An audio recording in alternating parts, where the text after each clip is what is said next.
அப்போ இந்த மாதிரியான படங்கள், அதாவது அடிமைப்படுத்தப்பட்ட மக்களுக்கு ஆதரவாக, ஒடுக்கப்பட்ட மக்களுக்கு ஆதரவாக பேசக்கூடிய படங்கள் வந்து உங்கள் கண்ணை உறுத்துது. இந்த படத்தில் சொல்லியிருப்பாங்க 8 மணி நேர வேலை, சனி ஞாயிறு லீவு, தீபாவளி பொங்கல் போனஸ் அப்படிங்கிற அந்த சிஸ்டமேட்டிக்கை கொண்டு வர்றதுக்கு எத்தனை பேர் உயிர் தியாகம் பண்ணியிருக்காங்க, நிறைய பேர் ரத்தத்தை சிந்தி இருக்கிறாங்க அப்படின்ற சொல்லியிருக்காப்பா. இதெல்லாம் வந்து உங்களுக்கு எதிராக இருக்கா?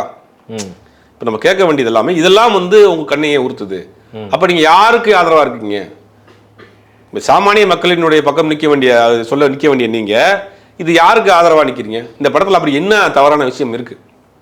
இப்போ அந்த படத்தை வந்து இந்த மாதிரியான ஒரு குறிப்பிட்ட சாதியோ குறிப்பிட்ட மதத்தையோ தாக்கியோ தவறாவோ அதை வந்து இழிவுபடுத்துகிற மாதிரியோ காட்சிகள் இருந்தால் நீங்கள் அதை போராடலாம், ஆர்ப்பாட்டம் பண்ணலாம்.